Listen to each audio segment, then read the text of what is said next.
Hello दोस्तों, मैं Arvind Nora स्वागत करता हूं अपने यूट्यूब चैनल रसान क्लासेस में। आज की वीडियो हम डिस्कस करेंगे रिएक्टर के पार्ट्स के बारे में कि रिएक्टर के कौन कौन से पार्ट्स होते हैं, इनका काम क्या होता है, यूटिलिटी क्या होती है, कौन सी यूटिलिटी रिएक्टर के जैकेट में बॉटम से दी जाती है, कौन सी टॉप से दी जाती है, इन सब चीज़ों के बारे में डिस्कस करेंगे। तो ये वीडियो जो है इंटरव्यू के पॉइंट ऑफ व्यू से काफ़ी ज़्यादा इंफॉर्मेटिव होने वाला है, तो आप लास्ट तक बने रहिएगा, काफ़ी चीज़ें आपको सीखने को मिलेंगी।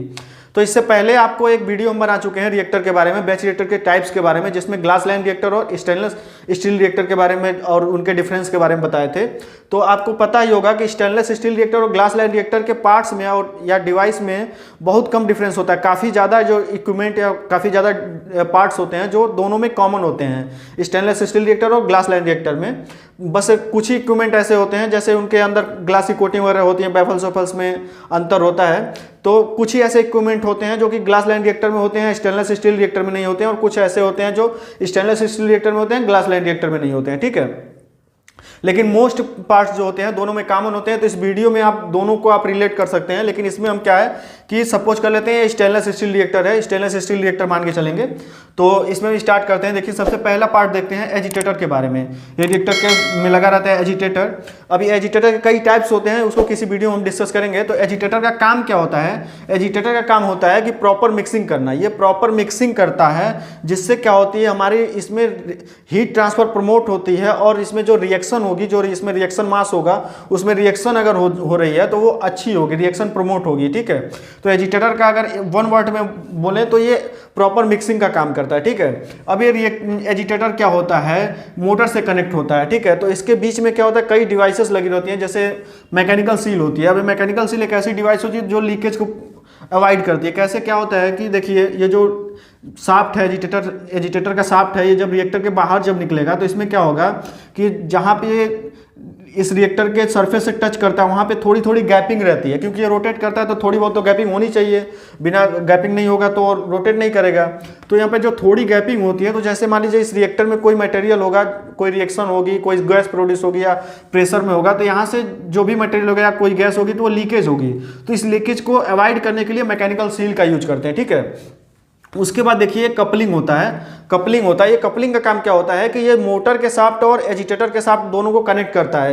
ये जो एजिटेटर का शाफ्ट होता है, ये दोनों आपस में एक ही रॉड से कनेक्ट नहीं होते हैं, ये कपलिंग के थ्रू कनेक्ट किए जाते हैं, दोनों अलग अलग होते हैं। ठीक है, तो ये कपलिंग का काम क्या होता है कि ये ओवरलोड के अगेंस्ट प्रोटेक्शन प्रोवाइड करता है। जैसे मान लीजिए कि इस रिएक्टर में कभी ऐसा कोई मटेरियल हो कि जो फ्रीज होने वाला हो, जैसे जम जाए और इस एजिटेटर को जाम कर दे, उस कंडीशन में अगर आप मोटर को ऑन करेंगे, चालू करेंगे, तो मोटर क्या करेगा, इस एजिटेटर को घुमाने की कोशिश करेगा। तो उस कंडीशन में क्या हो सकता है कि कभी ब्लेड टूट सकते हैं या इसका शाफ्ट डैमेज हो जाए, तो उसके लिए इस कपलिंग का यूज करते हैं। कपलिंग क्या होती है, इससे कमजोर होता है, इस शाफ्ट से कमजोर होता है, या रिएक्टर ये मोटर के शाफ्ट से कमजोर होता है। तो ज़्यादा जब ओवरलोड पड़ता है उस कंडीशन में ये कपलिंग टूट जाती है। ठीक है, तो हमारा जो एजिटेटर है वो सेफ बच जाता है। ठीक है, तो ये कपलिंग का काम ये होता है, जो ओवरलोड के अगेंस्ट प्रोटेक्शन प्रोवाइड कराता है। ठीक, उसके बाद होता है गियर बॉक्स। अब गियर बॉक्स का काम क्या होता है, ये एजिटेटर के स्पीड को कंट्रोल करता है। जैसे हमें अलग अलग जगहों पे जैसे कोई रिएक्शन हो रही है जिसमें हाई स्पीड चाहिए एजिटेटर का, कहीं कम चाहिए, तो ये एजिटेटर के स्पीड को रिड्यूस करता है, इंक्रीज करता है। तो स्पीड को कंट्रोल करने के लिए गियर बॉक्स का यूज करते हैं। उसके ऊपर मोटर रहता है जो कि इस एजिटेटर को रोटेट कराता है। ठीक, अब इसके बाद देखिए इसके अंदर क्या क्या पार्ट्स होते हैं, और जैसे बैफल्स लगे हुए हैं, देखिए जो रेड कलर से शो किए हैं बैफल्स होते हैं। अब बैफल्स का काम क्या होता है, ये वॉर्टेक्स फॉर्मेशन को अवॉइड करते हैं। अभी वॉर्टेक्स फॉर्मेशन क्या होता है, जैसे सपोज कीजिए ये रिएक्टर है, इस रिएक्टर में कोई एजिटेटर है, अब इसमें कोई लिक्विड होता है, लिक्विड फिलअप है। जब ये एजिटेटर रोटेट करेगा तो क्या होता है, लिक्विड देखिए ऊपर साइड में क्या होते हैं, ऊपर की ओर चढ़ने लगते हैं, ऐसे कुछ बनता है, ऐसे कर्व बनता है। तो ये जो ऊपर की ओर चढ़ रहे हैं, ये ऊपर की ओर जो चढ़ रहे हैं, इनको हम क्या कहते हैं, वॉर्टेक्स बोलते हैं। अब ये जब वॉर्टेक्स होता है तो क्या होता है, ये ऐसे घूमते रहता है एक लीनियर में बोले तो इससे प्रॉपर मिक्सिंग नहीं होती है। तो ये जो बैफल्स लगाए जाते हैं तो ये इसको काटते रहता है, इस वॉर्टेक्स को, मतलब वॉर्टेक्स फॉर्मेशन नहीं होने देता है, जिससे हमारी प्रॉपर मिक्सिंग होती है। और अब जब प्रॉपर मिक्सिंग होगी तो इसमें रिएक्शन भी अच्छी होगी, हीट ट्रांसफर भी अच्छा होगा। ठीक है, तो ये प्रॉपर मिक्सिंग करता है। बैफल्स प्रॉपर मिक्सिंग करने के लिए रहते हैं, जो कि वॉर्टेक्स फॉर्मेशन को अवॉइड करके प्रॉपर मिक्सिंग में हेल्प करते हैं। ठीक है, मतलब मिक्सिंग को प्रमोट करते हैं। ठीक, ऐसा बोल सकते हैं। अब इसके बाद देखिए क्या है, ये ब्लू कलर से जो शो किए हैं ये आरटीडी है। आरटीडी का फुल फॉर्म क्या होता है कि रेजिस्टेंस टेम्परेचर डिटेक्टर होता है। ये टेम्परेचर को मेजर करता है, मतलब टेम्परेचर को मेजर करता है। ये इसके ऊपर एक कवर होता है जिसको इसको पूरा हम थर्मोवेल बोलते हैं, जिसके अंदर ये आरटीडी होता है। आरटीडी एक पतली रॉड होती है जो कि थर्मोवेल के अंदर रहती है। ये ग्लास लाइन रिएक्टर और स्टेनलेस स्टील रिएक्टर दोनों में मिल जाएंगे आपको। तो ये क्या करता है, टेम्परेचर तो मेजर करता है, उसके साथ साथ ये बैफल्स का भी काम करता है। ठीक है, ये जो थर्मोवेल होता है आरटीडी बोलते हैं, तो ये टेम्परेचर मेजर करने के साथ साथ ये बैफल्स का भी काम करता है। उसके बाद देखिए ये रेड कलर से जो शो किए हैं ये डीप पाइप है, ये डीप पाइप है, और इधर एक रेड कलर से जे पाइप शो किए हैं। अभी डी पाइप और जे पाइप दोनों का जो काम होता है सेम ही होता है। ये दोनों का काम यही होता है कि ये स्टैटिक चार्ज को अवॉइड करते हैं। ठीक है, स्टैटिक चार्ज जो डेवलप होते हैं, जैसे मान लीजिए कोई बहुत ज़्यादा हाई फ्लेमेबल लिक्विड होते हैं, उनको अगर हम रिएक्टर में चार्ज करते हैं तो फ्रैक्शन होने के कारण क्या होता है, उसमें स्पार्क जनरेट होते हैं, मतलब वो स्टैटिक चार्ज डेवलप होते हैं जिससे फायर हो सकता है, फायर पकड़ सकता है। तो उसके लिए हम डीप पाइप का यूज करते हैं। तो ये डीप पाइप क्या होता है, रिएक्टर के सरफेस मतलब बॉटम में जो सरफेस होता है, सरफेस पे आसानी से उस लिक्विड को ले जाके छोड़ देता है, जिससे हमारा स्टैटिक चार्ज डेवलप नहीं होता है। और वही काम इसमें जे पाइप का होता है। जे पाइप देखिए ऐसे मुड़ा होता है, थोड़ी अंदर तक आएगा, उसके बाद इस रिएक्टर के सरफेस पे इसे मोड़ देते हैं। तो ये भी क्या होता है, लिक्विड को रिएक्टर के सरफेस पे आसानी से डाल देता है, और जिससे स्टैटिक चार्ज डेवलप नहीं होता है। ठीक, तो ये इसका काम हो गया। तो अब इस रिएक्टर के अंदर का समझ गया। अब इसके ऊपर देखते हैं, रिएक्टर के ऊपर जैसे ये मैनहोल लगा रहता है। उसके बाद देखिए इसमें सेफ्टी पर्पस से क्या क्या लगाते हैं, जैसे सेफ्टी वाल्व लगाए जाते हैं, रैप्चर डिस्क लगा रहता है। जरूरी नहीं है दोनों किसी रिएक्टर में हो, या दोनों हो सकते हैं, आवश्यकता के अनुसार होता है। कहीं पे सेफ्टी वाल्व लगा रहेगा, रैप्चर डिस्क लगा रहेगा, कहीं पे दोनों लगा रहेगा। ठीक है, तो सेफ्टी वाल्व क्या होता है, सेफ्टी वाल्व क्या होता है कि ये किसी भी इक्विपमेंट को या किसी डिवाइस को, किसी वेसल को ये सेफ्टी प्रोवाइड कराता है। इसमें क्या होता है, सेफ्टी वाल्व का अगर आप एग्जांपल लें, जैसे रिलीफ वाल्व होता है, प्रेशर रिलीफ वाल्व, तो इसमें क्या होता है, एक लिमिट, जब किसी भी वेसल में, जैसे इस रिएक्टर में एक लिमिट से ज़्यादा प्रेशर होगा तो उस कंडीशन में सेफ्टी वाल्व ओपन हो जाते हैं और प्रेशर रिलीज हो जाता है। जैसे इसे समझने के लिए सपोज कर लीजिए, सपोज करते हैं कि इस रिएक्टर की जो कैपेसिटी है, सपोज कर लीजिए इस रिएक्टर की कैपेसिटी 10 kg है, 10 kg है, 10 kg है। तो 10 kg अगर इस रिएक्टर की कैपेसिटी है, तो इस सेफ्टी वाल्व को सपोज के, इसे देखिए कोई स्टैंडर्ड वैल्यू नहीं है, इसको हम समझाने के लिए आपको बता रहे हैं। ठीक है, तो इस सेफ्टी वाल्व को मान लीजिए 5 kg पे सेट किया गया है। अगर इस रिएक्टर में 5 kg से ज़्यादा अगर प्रेशर होगा तो उस कंडीशन में क्या होगा, सेफ्टी वाल्व क्या होगा, ओपन होगा और प्रेशर रिलीज हो जाएगा, जिससे हमारा रिएक्टर फटेगा नहीं। ठीक, उसके बाद एक चीज रैप्चर डिस्क लगा होता है। अब इस रैप्चर डिस्क का काम क्या होता है कि सपोज कीजिए कि ये सेफ्टी वाल्व वर्क काम नहीं किया, तो उस कंडीशन में क्या होगा कि सेफ्टी वाल्व नहीं काम किया, नहीं ओपन हुआ, तो रिएक्टर तो प्रेशराइज होने लगेगा। तो उस प्रेशराइज को रोकने के लिए, ठीक है, तो ये रैप्चर डिस्क लगाया जाता है। रैप्चर डिस्क क्या करता है कि ये हमेशा सेफ्टी वाल्व से अधिक वैल्यू पे, अधिक सेट पॉइंट पे लगाया जाता है। जैसे ये 5 kg पे है तो ये 7 kg पे लगा देंगे, 6 kg पे लगाएंगे, हमेशा सेफ्टी वाल्व से ज़्यादा वैल्यू पे इसको सेट करते हैं। उस कंडीशन में क्या होता है, अगर सेफ्टी वाल्व काम नहीं करता है तो रैप्चर डिस्क क्या होता है, ये फट जाता है। ठीक है, इसमें क्या होता है कि ऐसा देखिए ये पाइप होती है, लाइन होती है, इसमें ऐसे गोल सा रहता है, ये ऐसे गोल सा लगा रहेगा। ये क्या होता है कि फट जाता है, ये रीयूजेबल नहीं होता है। एक बार अगर रैप्चर डिस्क फट जाता है तो उसे नया ही लगाना पड़ता है। लेकिन सेफ्टी वाल्व को क्या होता है कि रीयूजेबल होता है, एक बार ओपन होगा फिर उसके बाद वो काम करता रहेगा। लेकिन रैप्चर डिस्क एक बार फट जाता है तो उसे नया ही लगाना पड़ता है। ठीक है, तो ये रैप्चर डिस्क का काम होता है। ये भी एक सेफ्टी वाल्व की तरह, सेफ्टी वाल्व इसे भी बोल सकते हैं, जो कि प्रेशर से हमें बचाता है। ठीक है, ये प्रेशर से प्रोटेक्ट करता है, सेफ्टी प्रोवाइड ये भी करता है ये। ठीक है, तो ये रैप्चर डिस्क का काम हो गया। इसके बाद अब देखिए इसके बाहर, देखिए रिएक्टर के बाहर क्या है कि जैकेट लगा हुआ है, ये जैकेट। अब ये जैकेट का काम क्या रहता है कि जैकेट में हम यूटिलिटी देते हैं, यूटिलिटी जो कि इस रिएक्टर में हीटिंग प्रोवाइड कराएगी, कूलिंग प्रोवाइड करेगी, जिससे कोई जो भी हमें आवश्यकता पड़ती है, जैसे रिएक्शन हो रही, कोई एक्सोथर्मिक रिएक्शन है, एंडोथर्मिक रिएक्शन है, तो हमें एक्सोथर्मिक में कूलिंग देना पड़ता है, एंडोथर्मिक में हीटिंग देना पड़ता है। तो उसके लिए हम जो यूटिलिटी यूज करते हैं वो उसको जैकेट में यूज करते हैं। ठीक है, तो यूटिलिटी में आती क्या क्या चीज़ें हैं, जैसे यूटिलिटी में क्या क्या चीज़ें आएंगी तो देखिएगा, जैसे कूलिंग वाटर, जैसे मान लीजिए कूलिंग वाटर लिखे ना, ऐसे हम आपको बता दें, कूलिंग वाटर आता है, चिलिंग हो गया, ब्राइन हो गया, हॉट वाटर, स्टीम, नाइट्रोजन को भी यूटिलिटी में लिया जाता है। तो ये सब यूटिलिटी होती है। ठीक है, अब इनको जैकेट में देते कैसे हैं, तो इसमें देखिए जैकेट है। अब ये जैकेट का देखिए इनलेट हेडर है, ये हेडर होता है जिससे हम, जिसमें कई वाल्व्स लगे रहते हैं, कई वाल्व लगे रहते हैं कूलिंग चिलिंग का, ये हेडर होता है। तो इसको हम इनलेट हेडर लिखना है। ये क्या है कि आउटलेट हेडर है। तो इनलेट हेडर क्या होता है, हमेशा बॉटम से होता है, जैकेट रिएक्टर के बॉटम से होता है, और आउटलेट होता है जो टॉप से होता है। ठीक है, वो टॉप से होता है। अब इसका आपको रीजन समझ में आएगा। तो इसमें देखिए जब कूलिंग प्रोवाइड कराते हैं, जैसे कूलिंग या चिलिंग, ब्राइन, हॉट वाटर कुछ भी देंगे तो वो रिएक्टर के बॉटम से देते हैं। इसमें एक चीज़ आप याद रखिएगा कि स्टीम को छोड़ के, स्टीम के अलावा जितनी भी यूटिलिटी दी जाती हैं रिएक्टर में, वो रिएक्टर के बॉटम से ही दी जाती हैं। तो जैसे चिलिंग या कूलिंग दे रहे हैं, सपोज कीजिए कि कूलिंग दे रहे हैं हम, ठीक है, तो कूलिंग दे रहे हैं रिएक्टर में, तो इसको आप सोचेंगे कि क्यों टॉप से नहीं देते हैं, क्यों बॉटम से ही देते हैं।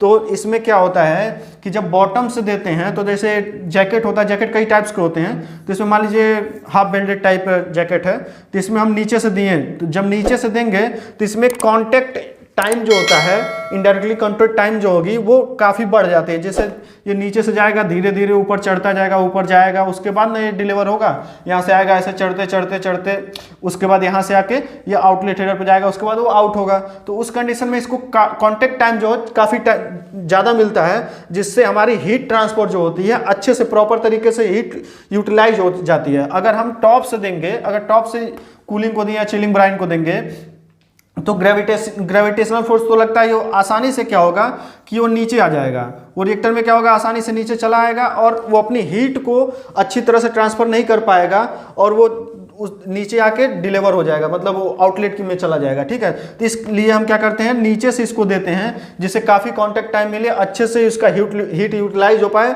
और प्रॉपर तरीके से हीट ट्रांसफर हो पाए, ठीक है। और स्टीम को क्यों नहीं नीचे से देते हैं, तो स्टीम क्या होती है, देखिए वाटर का ही वेपर फॉर्म होता है स्टीम, तो जब इस वेपर का जब अपनी हीट को लूज करता है, जब वो एनर्जी लूज करेगा तो क्या होता है, कंडेंस होता है, स्टीम क्या हो जाता है, कंडेंस हो जाता है। तो जब रिएक्टर के बॉटम से हम देंगे तो जो स्टीम मान लीजिए आया, अब ये नीचे से जाएगा, अब ये नीचे से गया, जब नीचे से जाएगा कुछ दूर तक जाएगा, अपनी हीट लूज करेगा, हीट ट्रांसफर कर देगा। अब जब हीट ट्रांसफर कर दिया तो क्या होगा, कंडेंस हो जाएगा।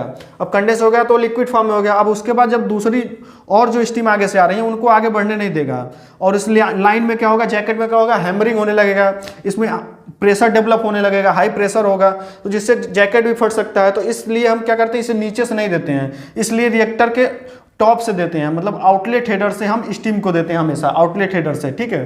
तो आउटलेट हेडर से जैसे देखिए स्टीम का वाल्व दिखाए हैं, अब ये आउटलेट हेडर से देंगे तो ऊपर से जब आएगा, ये ऊपर से आता है, तो जैसे ऊपर से स्टीम आया, अब ये क्या होगा कि कुछ दूर तक आएगा, अपना हीट ट्रांसफर किया, उसको कंडेंस हो गया और कंडेंस होकर आसानी से नीचे आ जाएगा। अब ये स्टीम का आउटलेट कोई नहीं होता है, स्टीम को कंडेंस ट्रैप या बाईपास वाल से उसको हम रिमूव कर देते हैं। तो इसमें देखिए अब यहाँ से आया, ये इस वाल से आया हेडर में, हेडर से होते हुए इस रिएक्टर के जैकेट में होते हुए नीचे आएगा। अब नीचे जो ये इनलेट लाइन थी, ये जो इनलेट लाइन थी, वहाँ से हम एक ये लाइन लगा देते हैं, ट्रैप वॉल और बाईपास वॉल, ठीक है। अब ये ट्रैप वॉल क्या होता है, स्टीम ट्रैप वॉल कई टाइप्स के होते हैं, तो उनको आप किसी वीडियो में समझाएंगे। तो स्टीम ट्रैप वॉल का काम क्या होता है कि ये स्टीम लॉसेस को मिनिमाइज करते हैं और कंडेंसेट और जो होते हैं अनकंडेंसेबल गैसेस होती हैं जो स्टीम में, उनको क्या स्टीम लाइन में जो अनकंडेंसेबल गैसेस होती हैं उनको रिमूव कर देता है। कंडेंसेट और अनकंडेंसेबल गैसेस को रिमूव करता है, और जो कंडेंस नहीं, जो अभी स्टीम कंडेंस नहीं हो उसको रोके रखता है, तो जिससे हमारी हीट लॉस कम होती है, स्टीम लॉस कम होती है, और वो केवल कंडेंसेट स्टीम को आउट करता है, और जो अनकंडेंसेबल एयर होती है और गैसेस होती हैं उनको आउट कर देता है, ठीक है। तो ये स्टीम ट्रैप का काम होता है, जो इधर से स्टीम डालें उसको जो कंडेंस हो जाएगा वो आसानी से ट्रैप वॉल से निकलता रहता है। और एक बाईपास वॉल होता है, कभी कभी सपोज जैसे ट्रैप वॉल नहीं काम करता है तो उस कंडीशन में बाईपास वॉल खोल के चला लेते हैं, या तो इसमें जो हम यूटिलिटी दी है जैसे कूलिंग, चिलिंग, ब्राइन जो देते हैं, जैसे कूलिंग का वाल है, चिलिंग का ये देख रहे हैं आप हेडर से जा रहा है, तो जब इसको हम कभी खाली करना पड़ता है, कूलिंग को खाली करना पड़ा, तो उस कंडीशन में क्या करेंगे, आप इनलेट और आउटलेट बंद कर देंगे और इसको खाली करने के लिए बाईपास वाल का यूज करते हैं। बाईपास वाल देखिए यहाँ पे बाईपास वाल खोलेंगे और ये आसानी से क्या होगा कि यहाँ से ड्रेन हो जाएगा, मतलब ड्रेन करने के लिए इसको यूज करते हैं। या तो यहाँ पे कहीं कहीं पे क्या ड्रेन वाल अलग से ही दिया रहता है, अलग से ही हम इसको यूटिलिटी को ड्रेन करते हैं। लेकिन एक चीज़ होता है इसमें, जो ब्राइन होता है, ब्राइन को ऐसे ड्रेन नहीं करते हैं। ब्राइन क्या होती है, जो यूटिलिटी जहाँ से आती है उसको दूसरे टैंक में फिर वहाँ पे ट्रांसफर करना रहता है, मतलब रिटर्न करना रहता है। तो ब्राइन के लिए यहाँ पे एक और लाइन लगाते हैं, ब्राइन को रिटर्न करने के लिए। उसको क्या करते हैं कि जैसे जब हमें खाली करना रहता है जैकेट को, तो इनलेट आउटलेट बंद करके इस लाइन से क्या करते हैं, ये सब वाल बंद रहना चाहिए, इस लाइन से हम उसको ब्राइन को रिटर्न कर देते हैं। अब इसके खाली करने के लिए देखिए इसमें, अब ये जो जैकेट है इसमें देखिए क्या दोनों साइड हम वेंट वाल नीचे दिए हैं, ये वेंट वाल रहता है। अब ये वेंट वाल का काम क्या होता है, जैसे जब जैकेट को हमें खाली करना रहता है तो उस कंडीशन में क्या होता है, जैकेट में मान लीजिए कोई वेसल है, कोई इसको एग्जांपल समझिए, कोई वेसल है, इसमें कोई लिक्विड भरा हुआ है। अब वेसल को हम नीचे से खाली कर रहे हैं, अब इसको यहाँ से वेंट नहीं मिलेगा तो क्या होगा, जितनी एरिया खाली होगी उसमें वैक्यूम क्रिएट होने लगेगा। तो कुछ एरिया तो खाली होगी, उसके बाद जो वैक्यूम क्रिएट होगा तो वैक्यूम इतना पावर होता है कि वो लिक्विड को जाने नहीं देगा। तो इसको रिलीज करने के लिए हम यहाँ पे वेंट देते हैं, तो वही कंडीशन इसमें होता है। तो जो जैकेट होती है, जैकेट में क्या होता है, वेंट वाल दिए रहते हैं। जैसे आप खाली करेंगे इसको, इनलेट आउटलेट तो बंद कर देंगे, इनलेट और आउटलेट बंद करिए। सपोज कीजिए कूलिंग है, इनलेट आउटलेट बंद कर दिए हैं, और उसके बाद ये क्या किया, हम ड्रेन लाइन खोल दिए हैं या बाईपास लाइन खोल दिए हैं उसे आउट होने के लिए। तो वेंट नहीं देंगे तो क्या होगा, वो ड्रेन नहीं होगा, थोड़ा बहुत होगा, उसके बाद वो रुक जाएगा क्योंकि उसमें वैक्यूम क्रिएट हो जाएगा। तो जब वेंट देंगे तो यहाँ से क्या होगा, वैक्यूम रिलीज होता रहेगा और वो पूरा ड्रेन हो जाएगा। और इसमें एक चीज़ और रहता है, एयर की लाइन भी दी रहती है, कहीं मतलब कहीं कहीं पे नहीं रहता है, लेकिन काफ़ी जगहों पे एयर की लाइन रहती है, जो कि क्या करते हैं कि एयर मारते हैं और पूरा जैकेट हमारा खाली हो जाता है, ठीक है, एयर की लाइन से। ये रहता है वेंट का काम। और एक काम और वेंट का करते हैं, जैसे अगर कभी कभी जैकेट में क्या होता है, एयर लॉक हो जाता है, तो एयर लॉक को निकालने के लिए वेंट का यूज करते हैं। तो उस कंडीशन में क्या करते हैं कि कूलिंग का इनलेट जो होता है उसको ओपन करते हैं, आउटलेट बंद करके इस वेंट वाल से हम कुछ लिक्विड को, कुछ कूलिंग को निकालते हैं जिसमें एयर वगैरह निकल जाती है, उसके बाद इसे बंद करके हम आउटलेट चालू कर देते हैं, तो एयर लॉक ऐसे निकल जाता है, ठीक है। अब इसमें देखिए जैकेट में भी एक सेफ्टी वाल लगा रहता है, देखिए जैकेट में भी एक सेफ्टी वाल लगा है, ये आउटलेट में लगा रहता है, और आउटलेट में प्रेशर गेज भी लगा रहता है कि जैकेट में कितना प्रेशर है। ये जरूरी नहीं है सेफ्टी वाले प्रेशर गेज आउटलेट हेडर पे ही लगा हो, कभी कभी रिएक्टर के जैकेट पर भी लगाया जाता है, ठीक है। तो ये सेफ्टी वाल का काम क्या रहता है कि जैकेट में अगर प्रेशर ज़्यादा हो, किसी कारणवश जैकेट में प्रेशर ज़्यादा हो गया, तो उस कंडीशन में क्या होगा, जैकेट फट ना जाए तो सेफ्टी वाल लगाते हैं। तो इसकी जब जैकेट में एक सेट वैल्यू होती है, जैसे एक लिमिट से ज़्यादा प्रेशर होगा, मान लीजिए 2 kg है जैकेट की कैपेसिटी, तो 2 kg से अगर ज़्यादा प्रेशर होगा तो उस कंडीशन में क्या करेंगे, क्या होगा, सेफ्टी वाल ओपन हो जाएगा और प्रेशर रिलीज हो जाएगा, ठीक है। तो उसके लिए सेफ्टी वाल का यूज करते हैं। तो अब आप पूरा समझ गए होंगे कि रिएक्टर के पार्ट्स, यूटिलिटी क्या होती हैं, कौन सा पार्ट्स क्या काम करता है, ठीक है। तो अब मिलते हैं नेक्स्ट वीडियो में।